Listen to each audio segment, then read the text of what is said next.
Hello guys and welcome to GA Flying. Today we are in Alaska and we will be testing out the newest patch for the PC-12 from SimWorks Studios. A long-awaited patch because this plane had some serious problems with the flight model, and hopefully this will be improved in this one. What I also want to show you is two payware airports. So we are starting in Juneau, which is also one of those two. And I also wanted to provide you like a short showcase of what you can expect when buying this airport. The other one will be, I think, Yakutat or Yakutat, I'm not sure. Also one in the north that is also not as big as this one, right? Because Juneau is like the capital of Alaska, but it's also pretty immersive and like a pretty atmospheric, smaller airport. Okay. So let's just start with the plane. This is a livery that comes from Flight SimTO. It's not in the standard pack, and I will link it in the video description. Okay, so let's talk about what was really changed with the patch that dropped, I think, today. Okay, let me just make it nicer. Here you can see the whole changelog. So a lot of stuff in the interior was adjusted. So you will see it in a second, but in general it looks a little bit like higher quality. The most important part is the one in yellow, obviously. So pretty much all of the aspects of the flight dynamics that were, well, lacking in the prior parts are now adjusted, right? So we will see it. I have flown it also before, yesterday, with the old flight model, just to be able to compare both of those. Okay. Also, the aileron radar interconnect was improved, which was also a problem. And like in truth, it was part of the problem here. So in general, when it comes to this plane, it's a plane with one of the most like original flight models that I have flown. And according to the developers, it is true to life, right? So this plane is really so difficult to fly, mostly due to the overpowered single engine that is introducing a lot of yaw, and pretty much in every phase of the flight you have to adjust to it, which doesn't happen to such an extent in other planes. Okay, that saying, since this plane was released a couple of years ago, this flight model has changed many times. In the beginning it was really hardcore and really unforgiving. Then they have slightly improved it, and this is the time where I liked it the most, pretty much. You still had to read the whole manual to understand what is unique about handling the plane, but when you did it, it was kind of what you expected, right? But then they decided to improve it again and kind of introduced like a hybrid of like being unique and being mainstream. And this is the one that I really didn't like. And this is how it was till yesterday, right? But today this new drops. So let's see what the difference will be. Let's just continue with this one. Reduced ITT at higher altitudes. So from what I could see, the simulation of the turboprop engine was not bad. I mean, obviously it was like getting warmer the higher you were climbing, which is like true to life, right? So this might be a small adjustment. Also some adjustments to air conditioning, because this is one of the planes that actually shows the inside temperature. So there is some simulation of it included. That's saying it was showing like some crazy amounts before, sometimes in some situations. So now it might be better. When you're looking at the covers, it seems like we have very strong wind, but it seems to be overdoing it, because I was also looking at the SOC and the meter, and it's pretty much not so strong. You can also see that the covers are the old covers, right, that we have often seen in 2020. But the developer has already, well, maybe not promised, but communicated that they will try to deliver the 2024 native version till the end of this year, right? So I would just expect that then we will get those like high fidelity covers that we know from 2024 planes. Okay, and with this, let me take a look at my grade checklist. Yeah, I think we can just get inside there.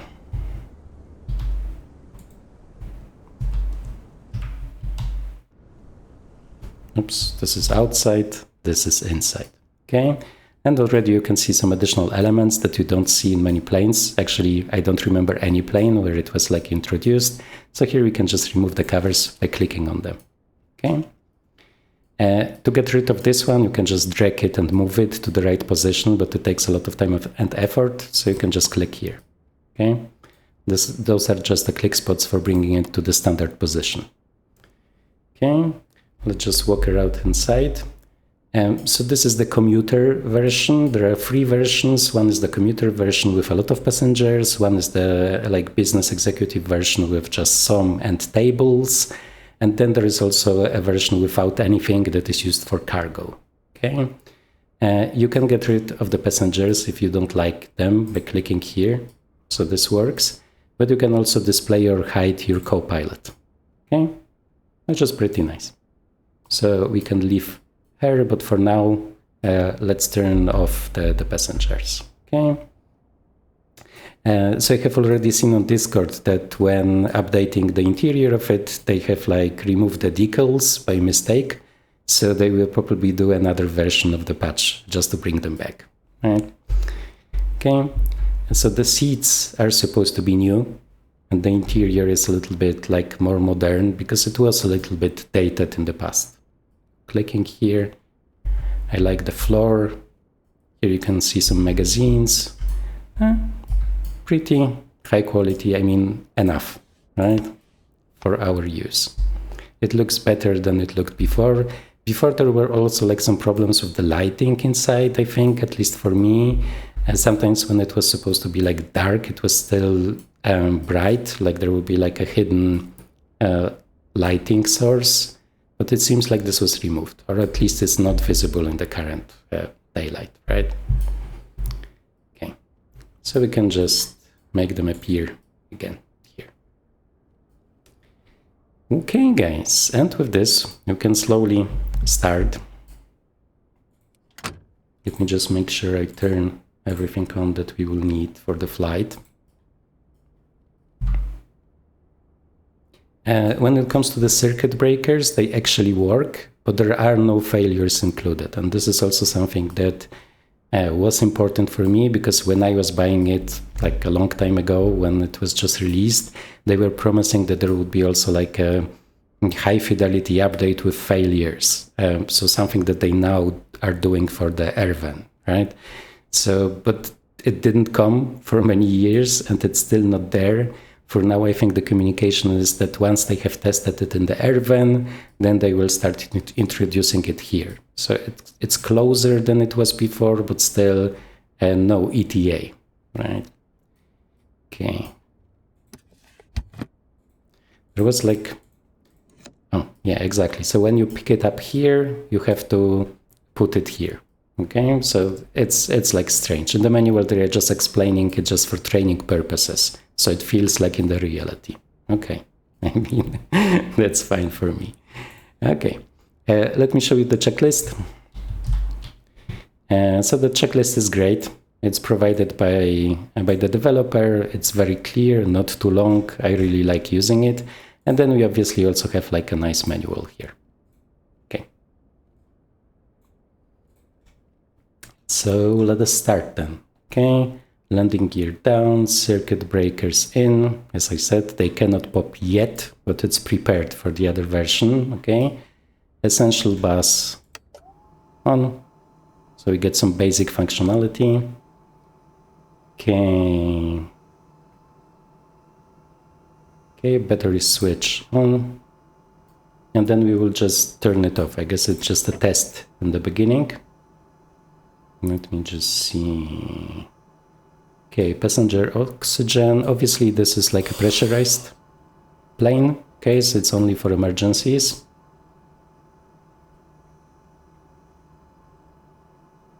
EPS test. So EPS is the emergency power supply. So it's just like a battery that is installed here.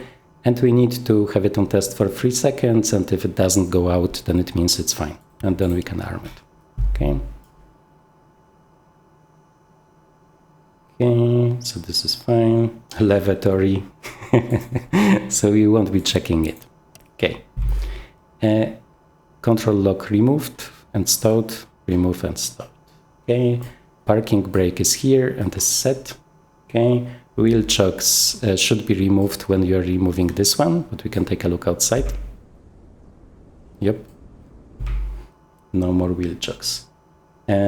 Crew seats and seat belts, okay. Standby bus is on. EPS switch is on. Battery switch to on, okay, so let's turn on both batteries. Okay. Nav lights on, and this is also interesting. We are turning them on before the beacon. The whole overhead I really like, right? It's pretty unique and it's very satisfying to press those buttons here. Okay, fuel quality and totalizer, this is here. Okay, we have half fuel, right? So fuel reset. Okay, landing gear position is down, and CAWS, which is this one, seems to be okay. Everything that we are expecting. Okay, so we can then proceed. Engine start, beacon light. Okay, and this is pretty much a normal turboprop. You are clicking on the starter, then waiting for the NG to go up, which should be at least 13, according to like real life videos that I have seen. But like always with turboprops, it's more healthy for the engine to just wait until it stabilizes, right? So this is also something that we will do. So let me just turn on the starter.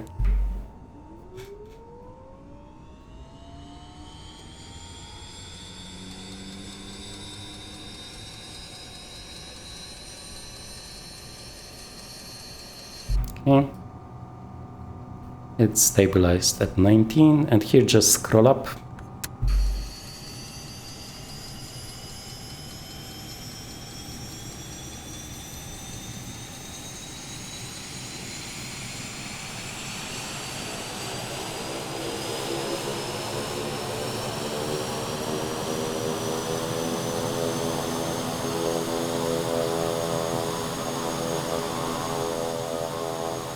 Okay, as you can see, not exciting, and this is also something that we will be think about most things in this plane.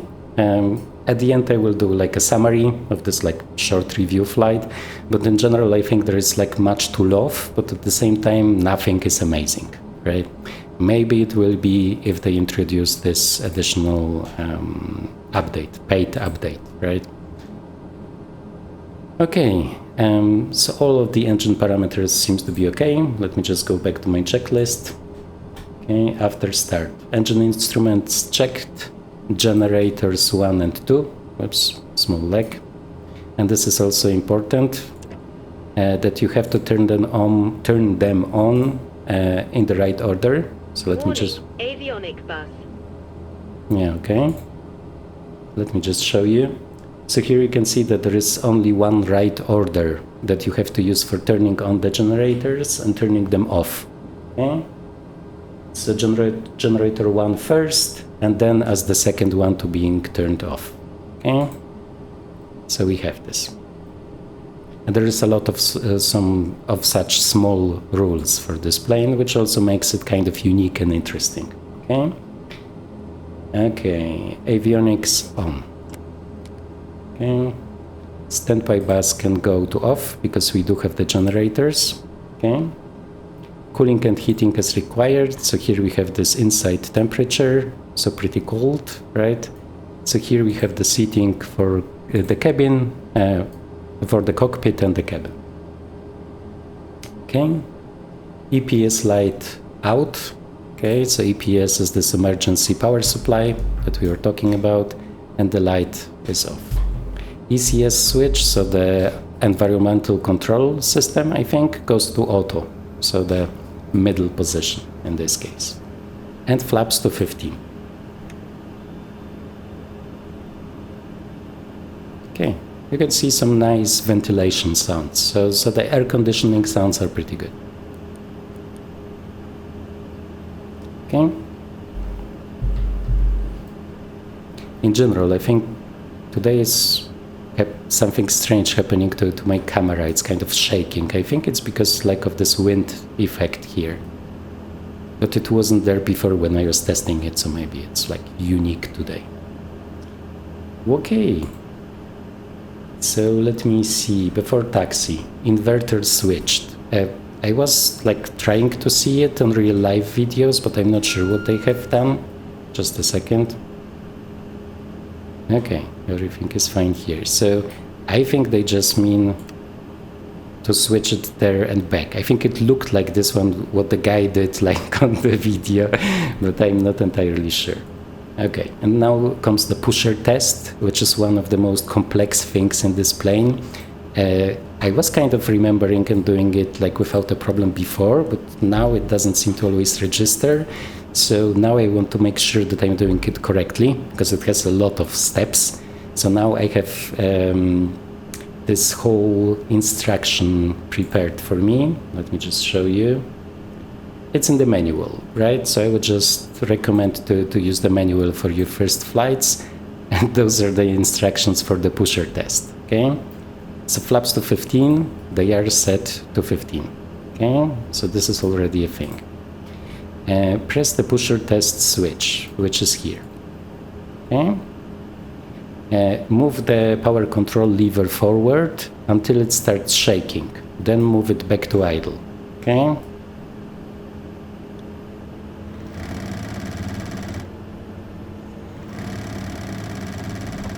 Okay, it's moved to idle.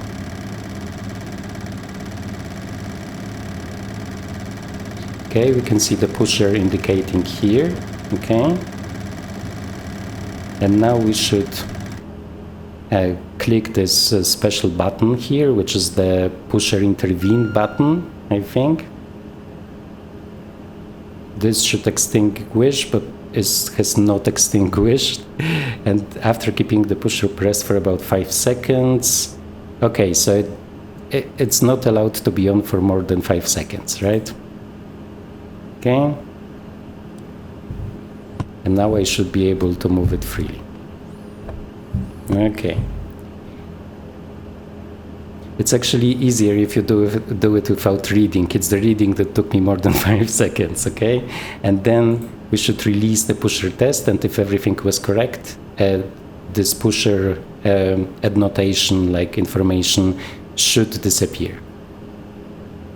Okay, and it has disappeared. So this was correct. Okay, test completed. So what is the pusher?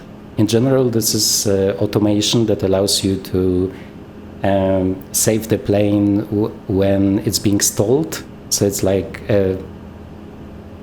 all of those systems in the airliners, right? If you start to stall, they are moving the nose down, which, as we know from news, can also result like in a tragedy. But here it seems to be working correctly.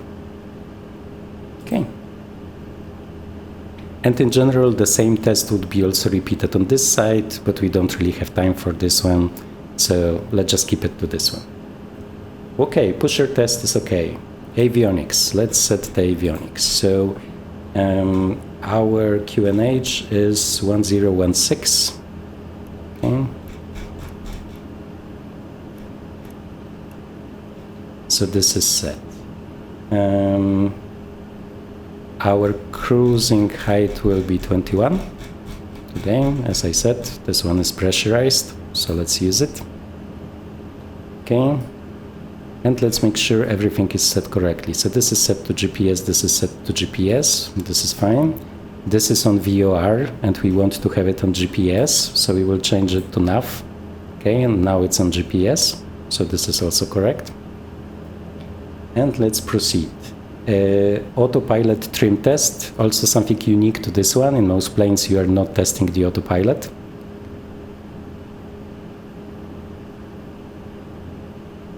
Warning, autopilot trim. Okay, cabin pressure controller, so we need it because we will be going above like 10-12,000.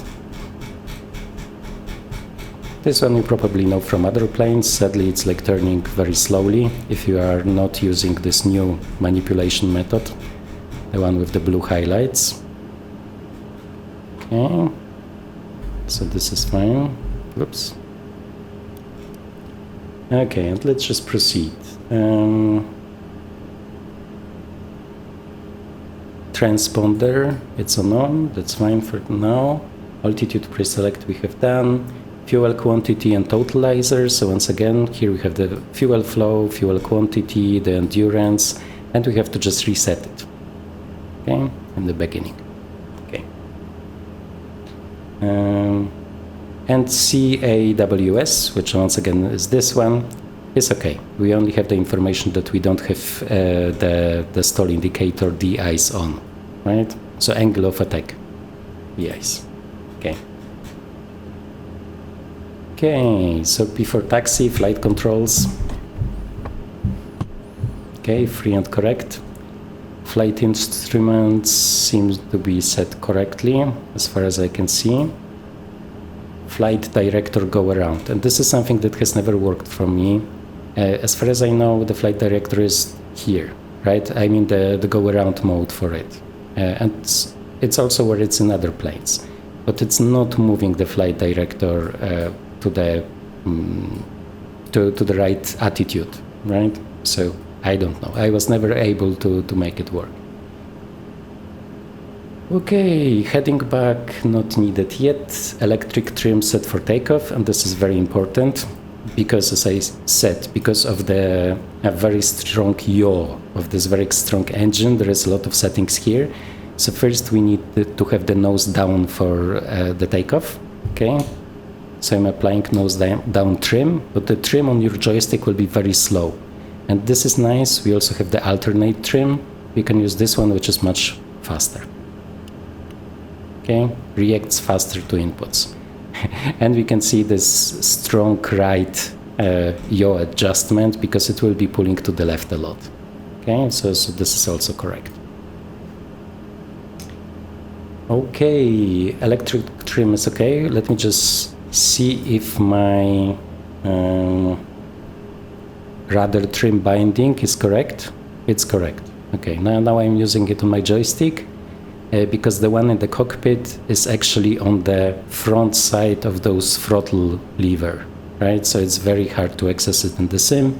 So this is why I have a binding for it, and you will need to use it a lot, also for the approach. Okay? And you might also need to use it for takeoff if there is like strong crosswind, and it's all described in the manual. Okay, guys, and before we start taxiing, let me show you some of the airport, like promised. Ooh, looks nice. Okay. Have some nice weather today.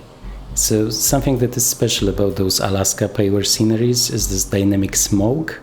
And I do think it's being influenced by the wind. At least always when I was flying, it was kind of turned against the wind, right? So like flowing with the wind. So it's great if you don't have a sock nearby. So when it comes generally about this airport, I do like it because it's at the same time like a big international airport and a pretty like small atmospheric one. And there's a lot of those like northern touches. Just reduce the speed so YouTube doesn't mess it up because it's too fast movement. Okay. Some otters, some beavers, pretty much what you expect in the north. And here we also have some military helicopters. They do look like Black Hawks, but I'm not sure. I don't think they are MH60s, maybe UH60s. I'm kind of getting lost with all of those like variations. But here they are, so I would just assume like flying the MH60 from here is probably also pretty realistic if you have it. And I know like lots of people have it because it's very popular. And besides, it's like an awesome area to fly.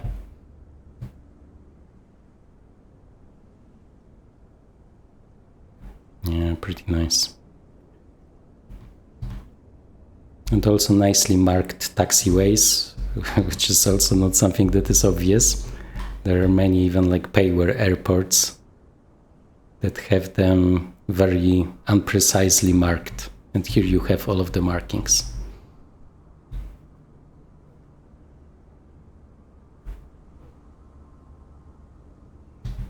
I'm wondering if those are for helicopters. Is there's maybe like a school or something? Because some of them are like landing places from what I know, and some are just for the training. Yeah, some nice custom buildings here. A lot of like places where you could bring your GA plane to shut down. Yeah, nice. And with this, I think we can go back to our plane.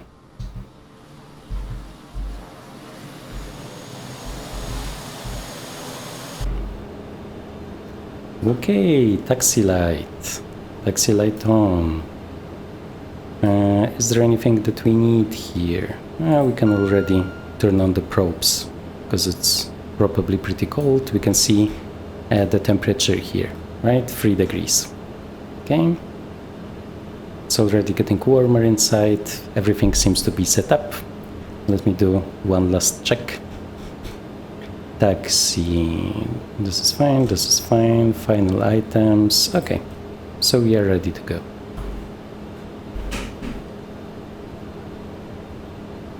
Let me just sit in a more comfortable way and we can be on our way. There's something strange happening to the wind. You can see everything is kind of vibrating, like we would have like wing gusts, I guess. I'm not sure. Because I don't think I had it when I loaded up the plane last time, right? After the update, when I was checking if it's like working at all. I'm not sure, but we will see. Okay, we do have beta range. So if we click the reverse toggle and add throttle, right, then we will go into beta range. And we can use this for taxiing. Because as I said, the plane is really overpowered, right? So it will, well, roll away from you, right? If you let it.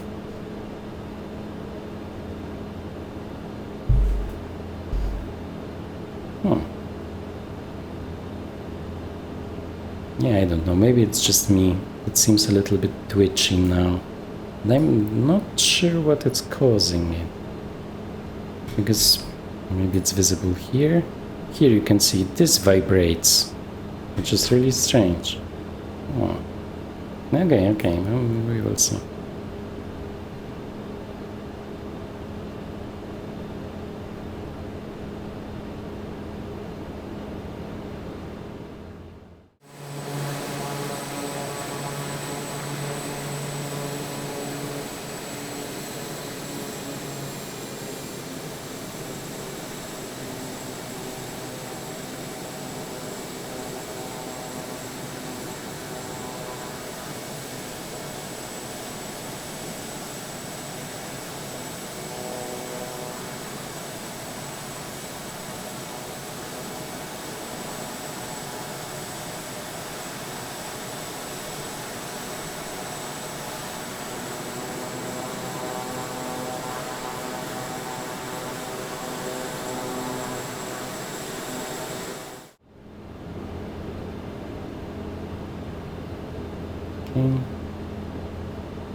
So rotation speed is around 80, and it's important to not wait too long. Because if you wait too long, you might lose control on the runway. This is something that was happening like for the old version and seems to also be happening for the new ones. I would just say that it's probably as expected, right? Okay. Parking brake on, and let's see the last points. Final items, flaps set, lights, landing lights, strobe lights. Okay. Ice protection is required, so we do have the inertial separator. We can turn on the windshield heat to low, okay, because it's already pretty cold. Condition lever to flight idle. From ground idle, once again, scroll wheel works the best. And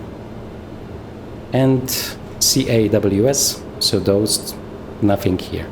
Okay, So it seems like we are fine. Altitude reporting. And we will see how this will work out.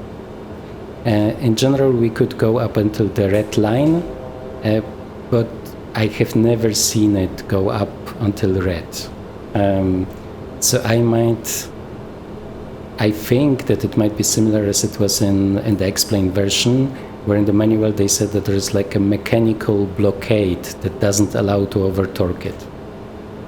So it does seem like here it's also the case. I can go through full throttle, and despite being on the ground, I cannot really over torque it. That's saying we can only go up until the red for 5 minutes or seconds. Let me just check engine limits here. So this is this one, 5 minutes. Okay, so we do have a lot of time. 44 torque, which is pretty much the limit here. Okay. Let me just hide it, so I don't forget. Okay, and with this, I think we can try to start. The wind is not very strong. If it would be strong, if we would have strong side wind, crosswind, then it's recommended to adjust this rudder trim here in the right direction. And there is also like a whole fragment of the manual dedicated to it. Can go back to our lights, nice and warm, and are working during daylight. Okay, special things, special small things that make you happy.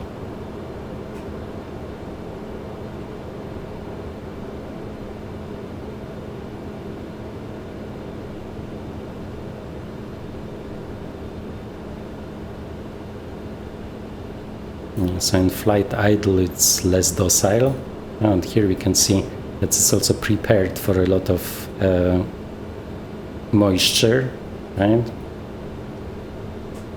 Oops. Okay. Let's center the heading back, so here we can just click on it. And let's hope for the best. Oops, am I in the right? No. Okay, toggle reverse, and no.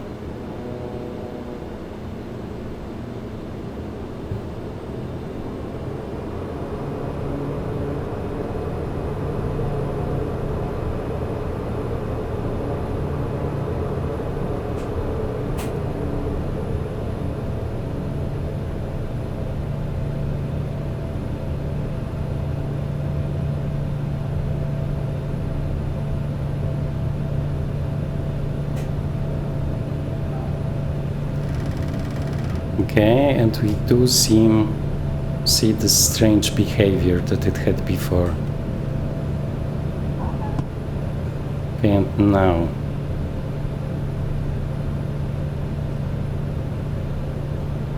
Okay, so in general it's about like the authority of the rudder being higher, the faster you are, right? So you need less and less rudder.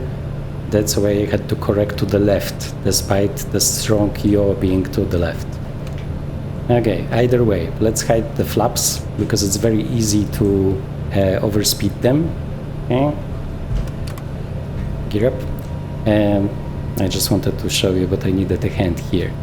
Okay, because they are very, very, very, very, very slowly operating, right? So if you do a fast climb, you might very easily overspeed them.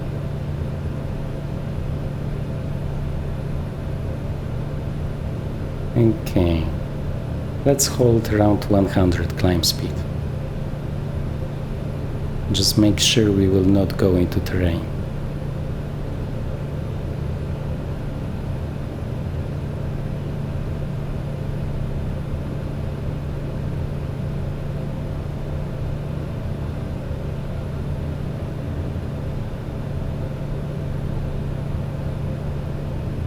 Yes, in general there is like a whole section about like the rudder and the rudder trim, and what they pretty much said that there will be a time during the takeoff where you will have to apply like left rudder instead of right one, because you will get this additional rudder authority. Okay, let's pull it down from yellow. And we can also use yaw damper, which really helps with this plane.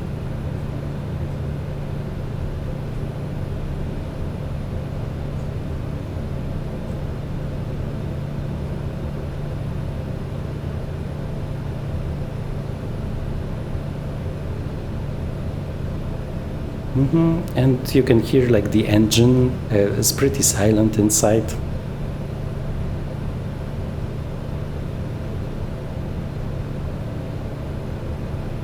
Okay, let's get back on our course.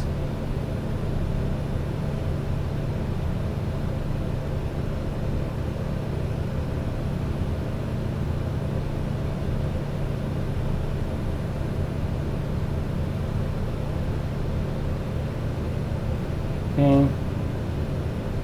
It's like a nice interception course, right? And then we can use nav, we can use alt, and we can turn on autopilot, and it should handle it. The autopilot like interception works kind of okay. I think it's like much more gentle than, for example, in black square planes, where it's kind of like violent, at least often for me.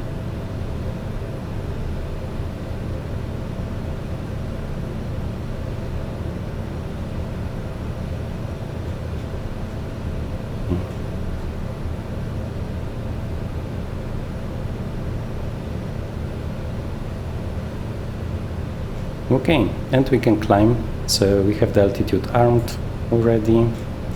Let's do a 1000 feet climb and engage. Okay, checklist. After takeoff, landing gear up, yaw dampener on, landing and taxi lights off, and flap 0. Yes, flap 0, ice protection is required. And no moisture yet, so let's wait with it. Climb power set, pressurization. Yes, there is already a difference, pressurizing, okay? Engine instruments checked, everything in the green. Okay, so here it also wants us to confirm it, this is fine. And let me just check those engine parameters for climb again. So, some strange wind adjustments. Okay, engine limits. Max cruise climb, 36. Okay, so we still have some to go. And ITT still in the limit. Okay, so we can get rid of the inertial separator. Okay, no longer needed. And this should go up a little bit, so this part of the simulation is correct here. It's like the air inflow is like more effective now, so we get more power. And what was it supposed to be? Max cruise climb 36. Okay, so we can just reduce it. Is it? Yeah, kind of around 37. And here 760. Okay, seems fine. The RPM we do have here. Okay, let me hide it so I don't forget it.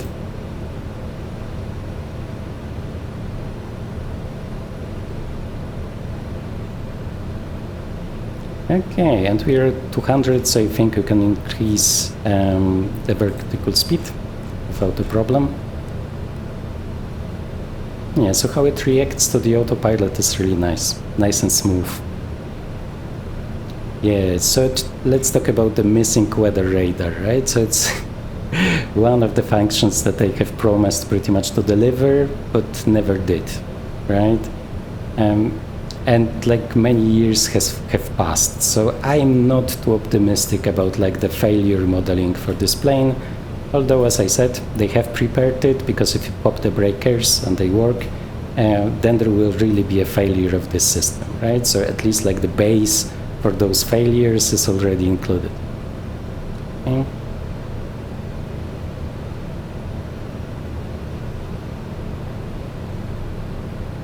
Let me see outside. Do we need propeller heat? I don't think so. There's only some clouds here, and the next layer seems to be much higher, with a much higher altitude. But we will see. Okay. Let me show you some passenger views. Oh yeah. Dear passenger, you're kind of in the way. Okay, nice. Yeah, this is always a problem if you have like modeled passengers. Okay, and the other one? Oh, the other one is nice. We are not clipping with anybody. Yes, so the most surprising thing if you fly it for the first time is how long it takes to retract or just how to operate the flaps, especially like the first step. It takes like forever, like in very old airliners. Okay. Let me see, what do we have in the cabin here? I really like this floor covering here. Okay. I think those 3 guys I know from the Cohen sim, from the helicopter. So they seem to share them. Okay, we can release the passengers. Yeah, they can smoke, sure. 23 degrees, okay, so this seems to work fine. Okay, do we want propeller de-ice? Yeah, maybe let's do it. It's kind of cloudy. Okay.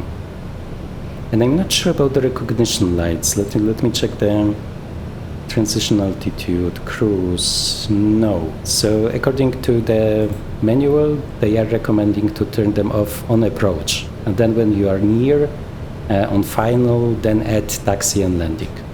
So also pretty unique.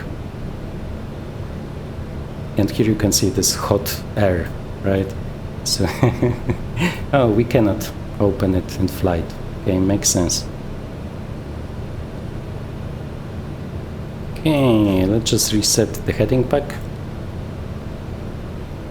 Yes, I have to say, I have tried taking it off like before the change and after the change, and pretty much always the same happens, right? Despite knowing what happens, that like there will be a moment when it switches and instead of right rudder, you suddenly need left rudder. I'm always surprised by it, right? So you could see it here. It wasn't a safe takeoff by any means, okay? So I don't know. I would just assume that people that really like this plane and fly it a lot just instinctively know when to do it, okay? But me, despite like having the knowledge, I just don't feel it. I would just assume like a real pilot that is trained in this one plane also knows it. But for me, it's totally different than any other single turboprop. And others are also very powerful, right? But the developers do have a real PC-12 pilot, like on their Discord. It is also like consulting a lot of, they are consulting a lot of stuff with him. So I can only assume that this is expected behavior. Okay, maybe I'm just lacking the skills to do a safe takeoff with this one, although sometimes it works. But it also depends on like the crosswind and stuff. That's saying this time we didn't have much wind, so I'm not sure. Yeah, let's just finish the excuses then, okay? Let me just see. Is everything fine? Yeah, I really like this panel. And as I said, like the feeling that you have when pressing the buttons is also pretty unique. And I would say on a Black Square level that also has like great buttons and switches. So this is fine. And I also just love this whole cockpit. They are also supposed to bring out like a glass cockpit version, right? I'm not sure if those are with G1000s. I think it's even newer. I have seen it. It's like the NG version that they are also like promising for a long time, but I'm not sure like what the release date for it might be. That saying, I will probably not like it as much as this one because I just like this configuration for some reason. Okay. You can just make it brighter. And we can turn on the reading lights for the passengers and also some dim light. Okay, so this is on here. I mean, the cabin is pretty nice now.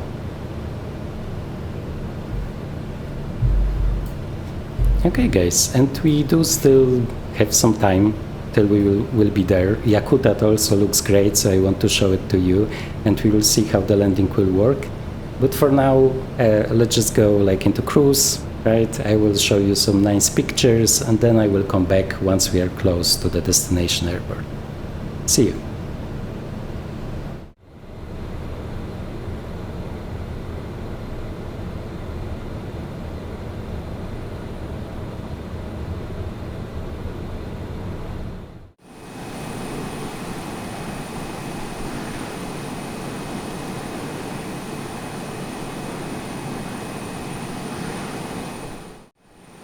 Okay guys, so we are back and we will slowly start our descent. In the cruise it flies nicely. I haven't noticed anything that would be changed. The ITT was supposed to be a little bit more realistic, but I don't see it. It probably is. Okay, but as you can see, outside view looks really good, right? So at least like the graphical fidelity is pretty nice. Just do a nice outside view. We are flying over some mountains. Pretty windy. You can feel the turbulence actually.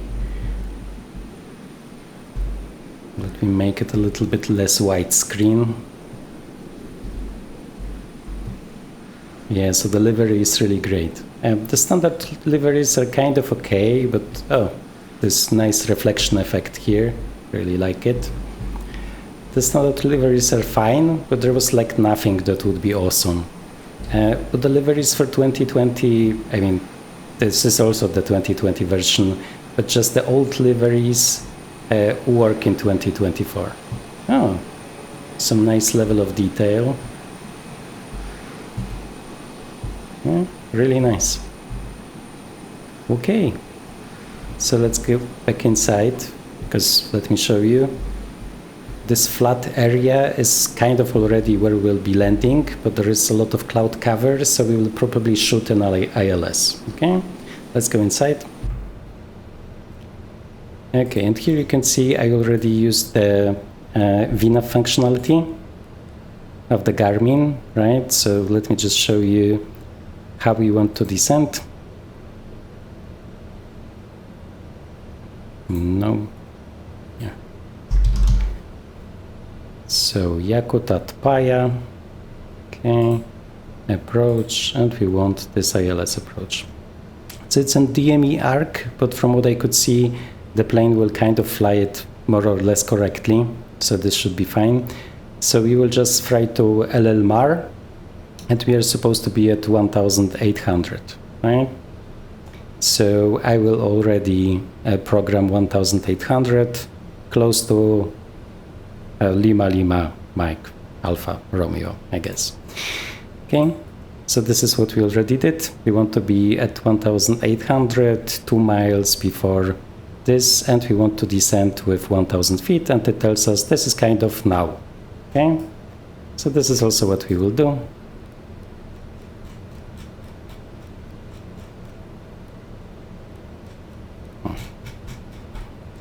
Okay, let's arm it. Now vertical speed.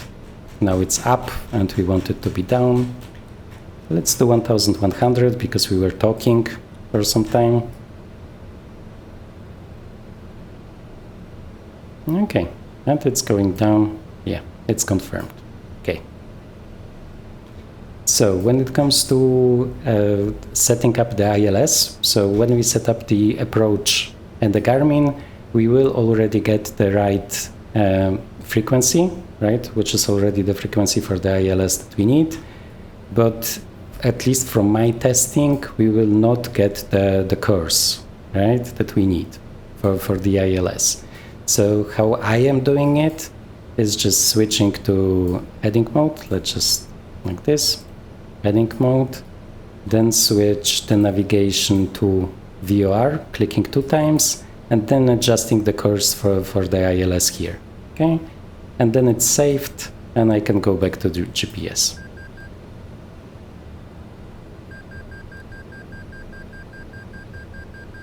Oh, overspeeding. Okay, too much talking, not enough flying. I'm just used to the Honda Jet with auto throttle lately. I was flying it some more on VATSIM, and I have to say it's so dependable. I mean, all of the calculations are so good, almost like in the Airbus.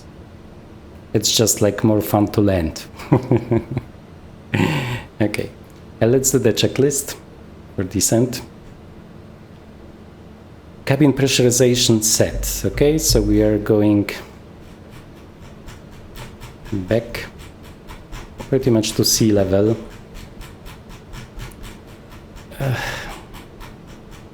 Okay, so we want sea level. Okay, it's fine.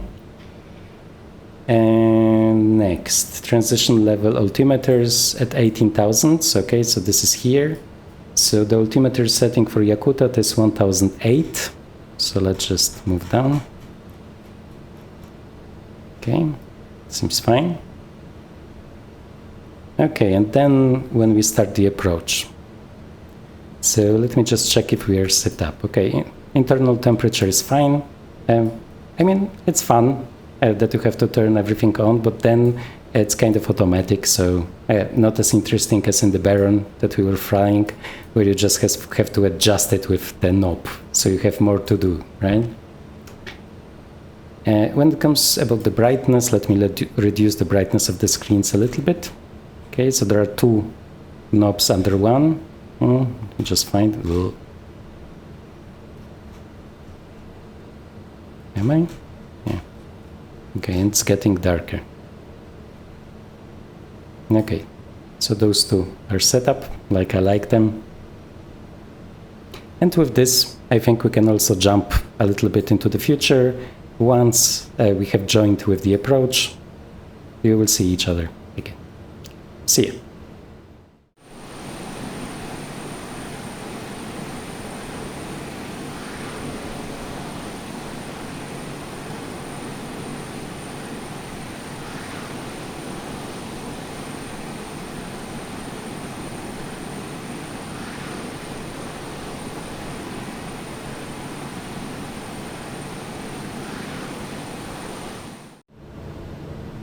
Okay guys, and we are back. So here you can see the awesome cockpit lighting. As I said, one of my favorite parts of this plane. I mostly just flying it for the atmosphere in the cockpit. Just great. And it's day, right? And we can still see all of the lights. Amazing technology. Okay, but let's just go back to our flying. Oops. And let's prepare the plane. So we need seat belts, we need the inertial separator. As we are in the approach, we will turn on the recognition lights. And we are slowly joining this DME arc that the autopilot will fly for us. And let me just add some throttle because we are getting pretty slow. And I can also use this opportunity to show you the flap speeds, right? You can see them here, and you also have some speeds listed here, but those depend on the kilograms, right? This one that I'm showing here comes directly from the manual, so 163, I guess, because it's very small for me, and 130. Okay, so this is what we will try to do. 130 is here, right? So it's easy, but 163. It's we will need to remember that, right? Let me just turn this off, and then we also have approach speeds, and those depend on the crosswind. So because this plane is very susceptible to crosswind, so there are some flap settings that you won't be allowed to use. It won't be recommended to use them if you will have strong crosswind. In our case, it's below 15 knots, so not a problem for us. Okay, And we are getting slower and slower, so let me add some thrust.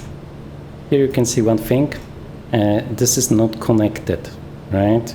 And this will be a problem for us, as I will probably go on heading, because this turn will be too sharp here. Let me just zoom out.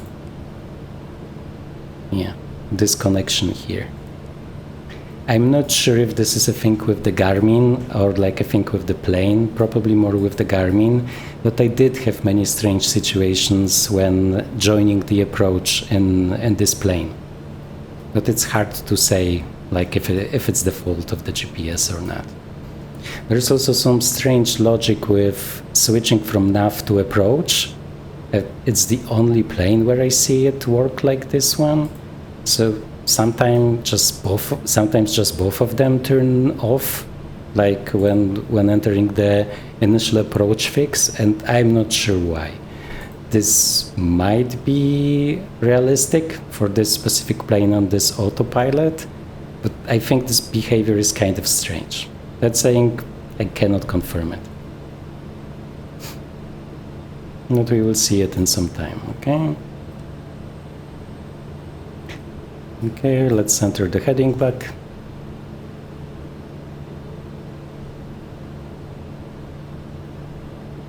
And I think we can switch to heading mode, because I know what will happen here. When we leave this one, this will change into a loop, and we will fly like a very strange geometrical form here. Okay, so let me just switch to heading. Okay, let's just go a little bit up.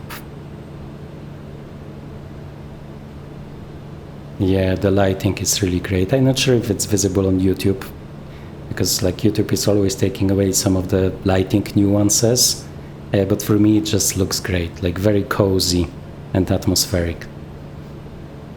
And it's daylight, I can see it. Amazing.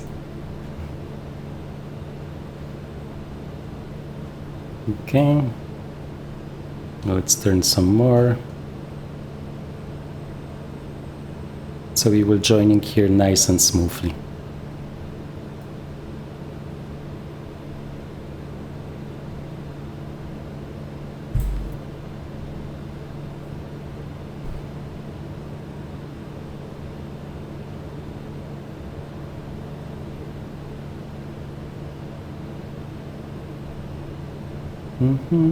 Let's do a last check.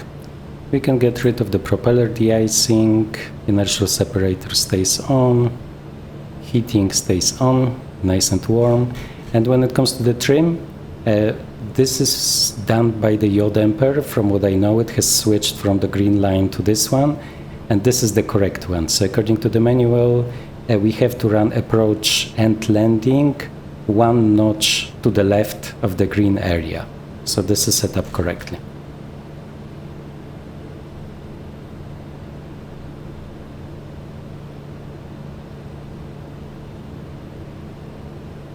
Okay.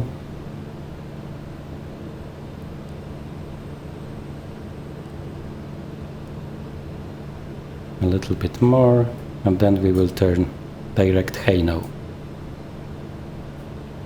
Speed check. Okay.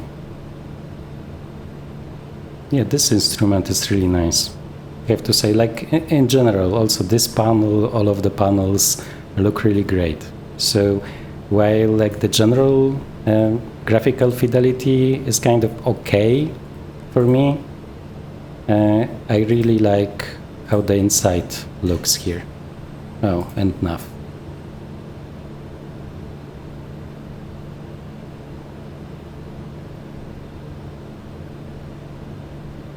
Okay. And I think after Juneau we will go down to 130, but let's check it. I'm now using this plugin here from Navigraph, which is like leggy. And I don't think if I don't prefer the one that I just have on my second screen, and I can also show to you. Ooh, okay, so it's Juneau at 180, yeah, and then we are going down to 130. So let me set it up already. Okay. So, not like this, 130. Let's arm it. Yeah, I know. Okay, yeah, and we nicely join the approach fix. Yeah, it really looks great. I mean, I'm not sure if I have said it, but I'm mostly flying it just for how you feel when sitting in the cockpit. Okay.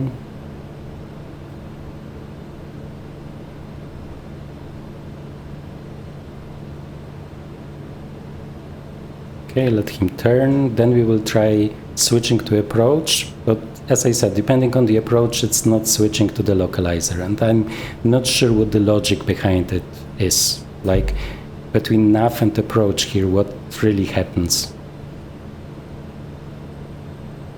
Either it's unique and perfectly simulated, or something is not correct here.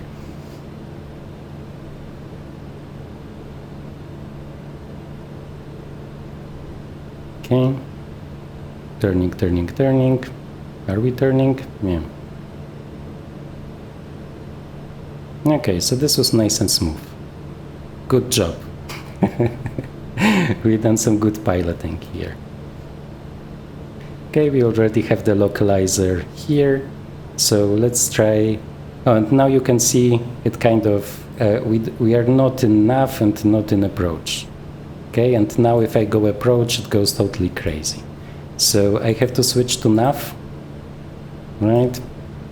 And now I was talking for too long. I will need to correct it. Not what I wanted, really.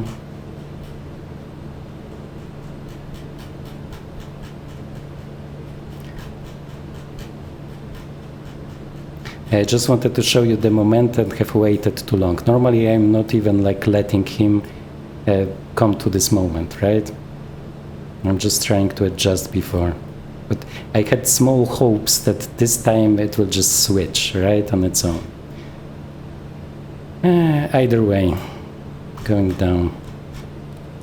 Yeah, let's do this much. Okay, we need to go down to 130. Now this should work out. And here we already see the glide slope.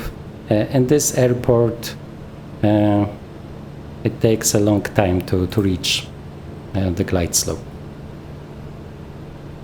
So there is a long approach, right? And then the glide slope very close to the airport. Okay, so now we have approach green, we have glide slope armed, and it will try to catch the localizer. So as I said, I'm not sure. I had approaches where it was all working correctly, but for some reason, for a large part of approaches, it doesn't work and you have to do it manually. Maybe there is like a way to make it work, but as I said, like in other planes, it just works, right? Okay. Okay, and now it should turn nicely. So now it's correct. Okay. And let me check the before landing checklist. Okay, so we have everything, then we have landing gear, so we are not there yet, right?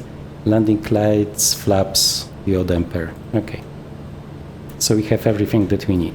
Some beautiful Alaskan weather, right? But luckily they do have an ILS here. And as you can see, like ILS works, right? You just need to be prepared for a little bit different logic than maybe in many other planes. And here we will just wait for the glide slope to come down. I can show you some outside views, right? And then we will come back once it starts to move.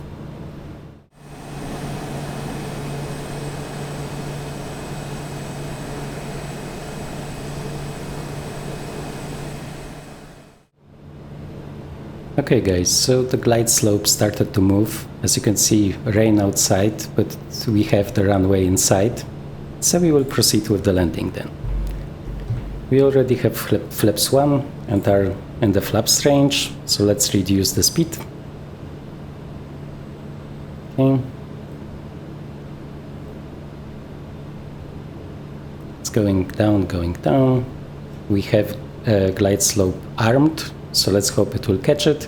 So this is something that was always working in it, so let's hope it will also be working. Okay, and we are catching the glide slope. Flaps 2, gear down.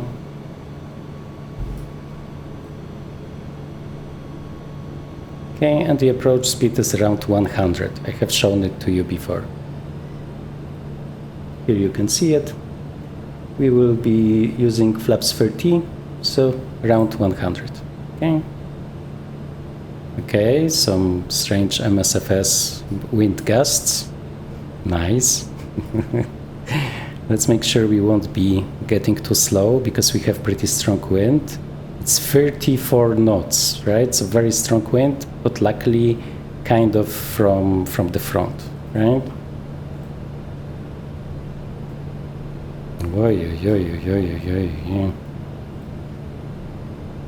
Some very strong wind. Okay.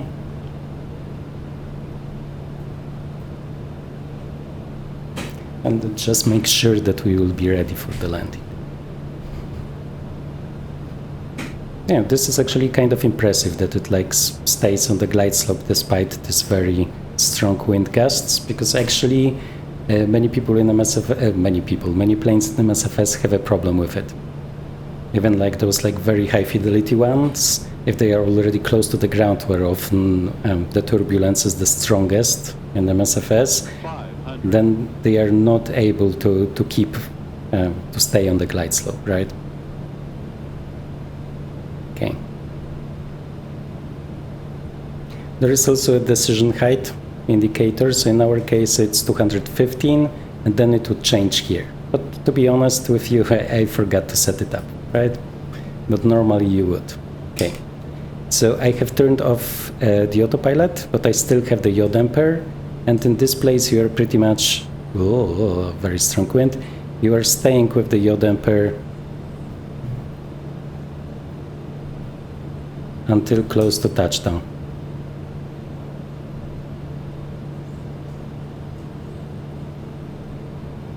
Let's hope it will get, yeah.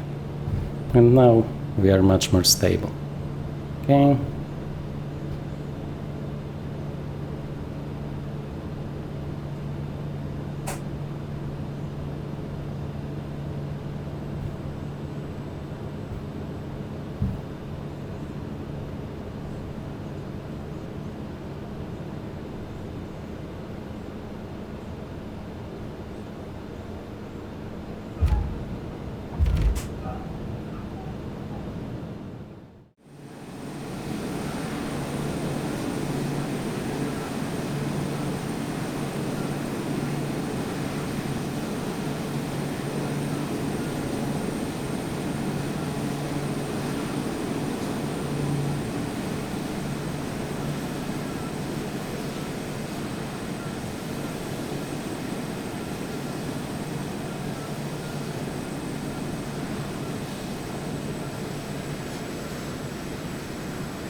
Okay, we are still not safe because it likes to do strange things with the wings, just because of this very strong yaw moment. Now we are using the reversers, and it's like strictly forbidden to use the reversers because before you have full lateral control. Okay, so it's pretty much a plane that can kill you at every step of the flight, maybe with the exception of cruise, right? And we will also talk about this one in the summary, because like many people doubt that it's really so hardcore in reality, right? Because they think if it would be like so unstable in like the critical phases of flight, then it would probably not be like certified, right? That saying, there are also many people on the Discord of SWS that are totally loving it, and that are claiming that like this is realistic. So maybe it's just a very demanding plane, and it is realistic. Okay, but let's not have all of those discussions now. Okay, let's first wait until we shut the plane down.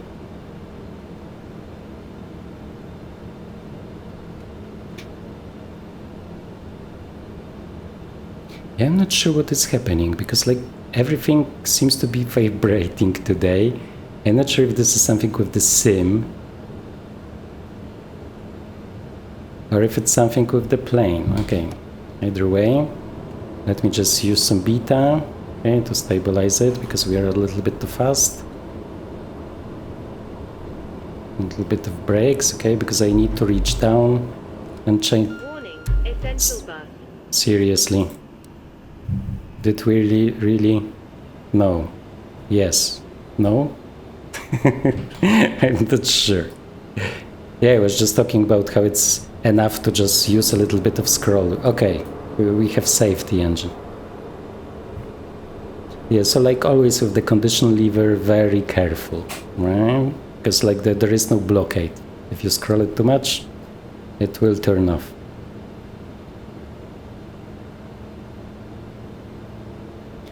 Okay, some strange wind gusts.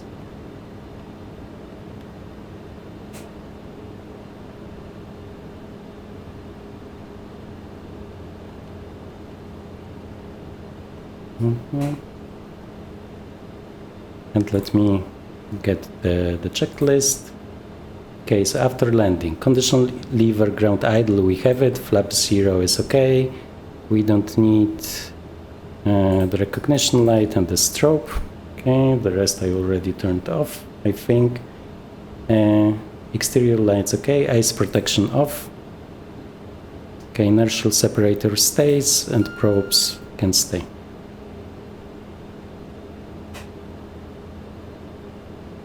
And you can see the smoke again here. And it seems to be, yeah, it's flowing in the right direction. Very nice. And now I will show you some of the great details of this airport. Let me just take a look outside.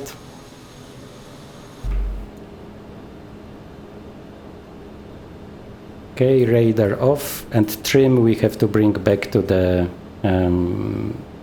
takeoff setting. Here you can see Air Alaska, a lot of detail.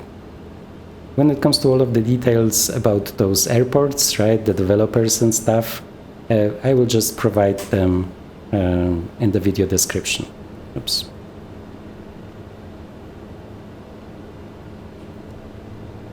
So according to the description, you normally don't get the full like steering wheel range, but if you use differential braking, right, you will get more. And we can also see it here, right?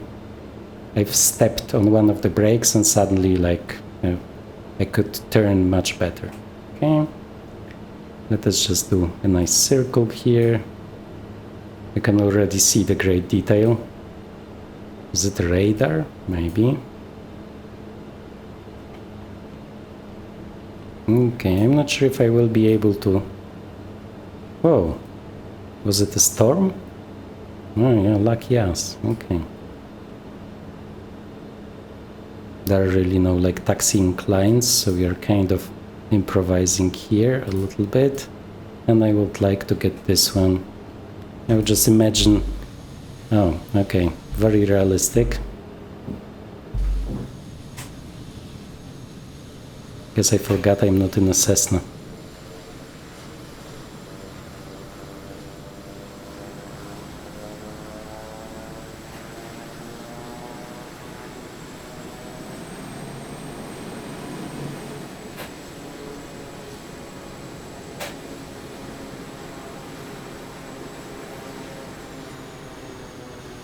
Okay. Here. And we can take a look at the airport.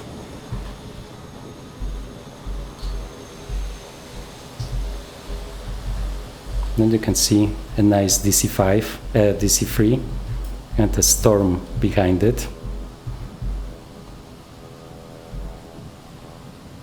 You can hear it thundering.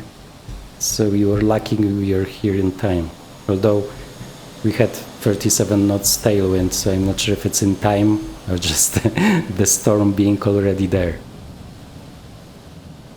Okay, some nice fuel, some nice detail. I really like this one, just because it feels like Alaska for some reason. Maybe it's the DC3. Okay, let's just increase the speed.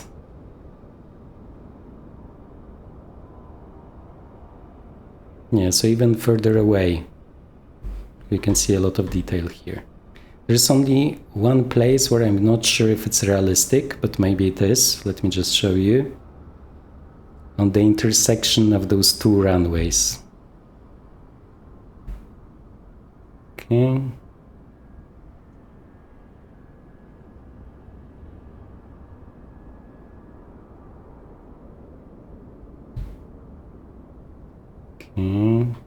Yeah, some nice detail here. Here, those puppy lights for the second runway. I would just imagine they would be probably somewhere here, right? But on the other side, I've tried to find photos in the internet, if this is correct, but sadly I found lots and lots of photos of the different buildings here, but not this one section. So I still don't know. Yeah, but it's nice. A proper storm. Okay. Okay. Yeah, very nice, very nice. Can we have a nice view here? Yeah, I think, whoops.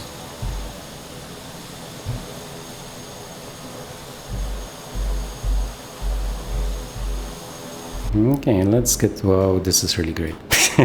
Okay, so the cockpit visuals are really amazing. Okay, shutdown checklist. Parking brake is okay. ECS off, is off. Taxi light is off. Transponder off. Standby. Okay. Cooling and heating off. Okay, is off. Avionics off. Warning, avionic bus. Yes, it is. Okay, and here 2 and 1, because we start 1 and 2 and then turn it off 2 and 1. Okay. Warning, 2 and 1. Okay. ITT stable. Let me see. Seems stable enough. There's even some like what is it called? Residual heat modeled, because I also had like starts after just a short break, and it was like saved. So this is also nice. Either way.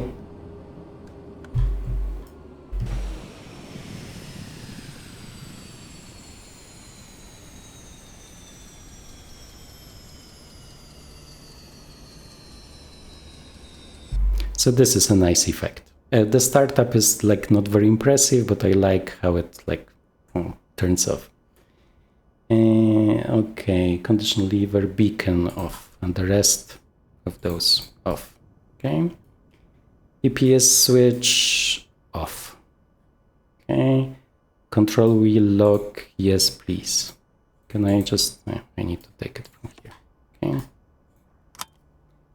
Okay, and battery switch off, but we first need the essential bus. Okay, now we can turn off the batteries. Oh, and I guess the inertial separator. Interesting, it's not on the list. Okay, we can release the passengers. And the oxygen we also don't need. And in the end, I'm just wondering if we have lights on the standby bus, but it doesn't seem like it. Let me just... No, we don't. Okay, so we can just turn it off. Or actually, I want to see the lights. So let's get back to battery power. Very nice. Okay. Okay, and we do have the lights, so we can open the door for our passengers. I hope I will be able to find it without the placard, because normally there is, I think, one here. Huh? Okay, so where is the hand? I have done it so many times. Ah, here. I think they have to work on them a little bit more, okay? Okay, and now we can turn off the batteries. Whoa, some nice storm sounds.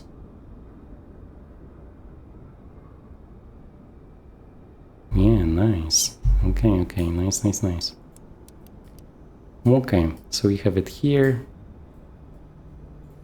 And in the end, we can also do this one, which is also nice and unique. Okay. Okay, guys, so let's talk about the plane then.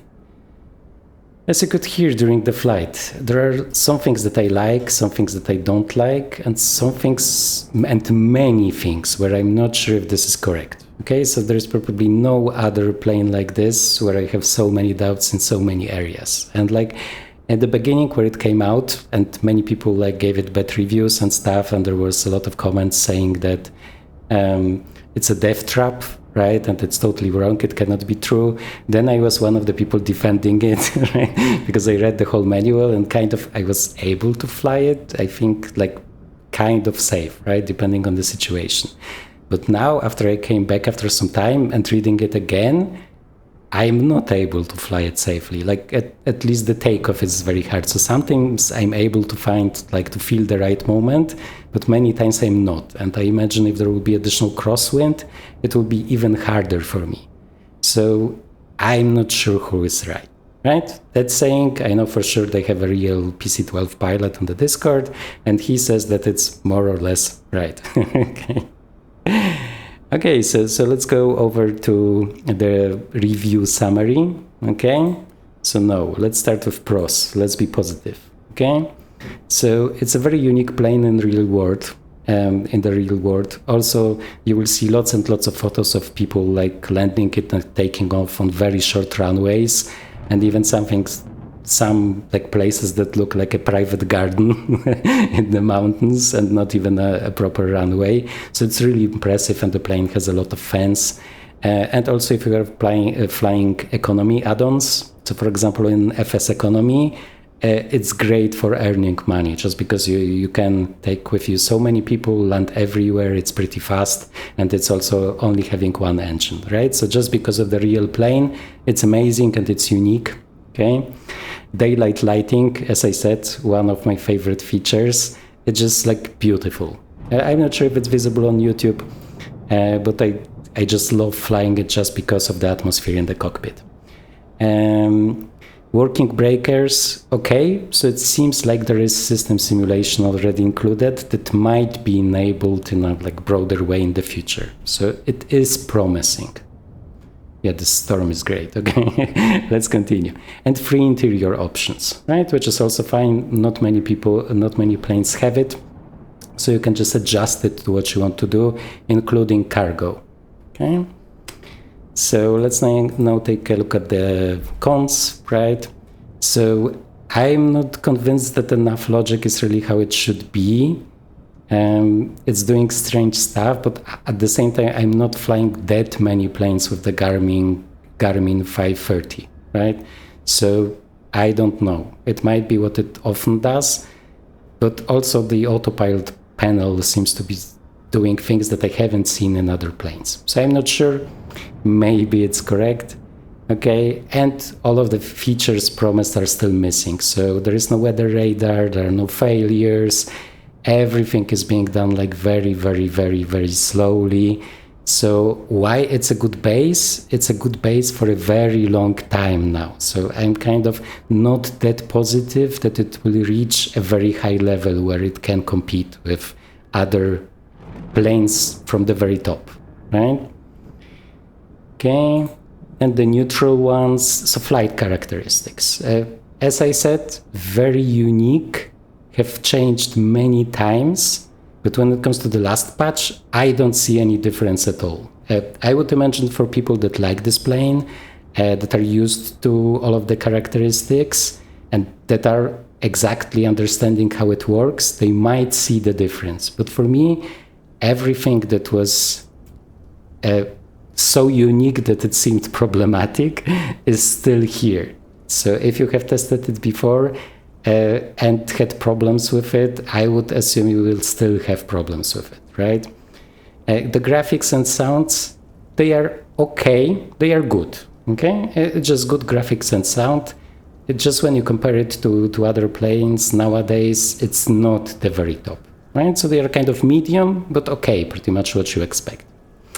And I would say it's a good summary of the whole plane. So it's kind of average good.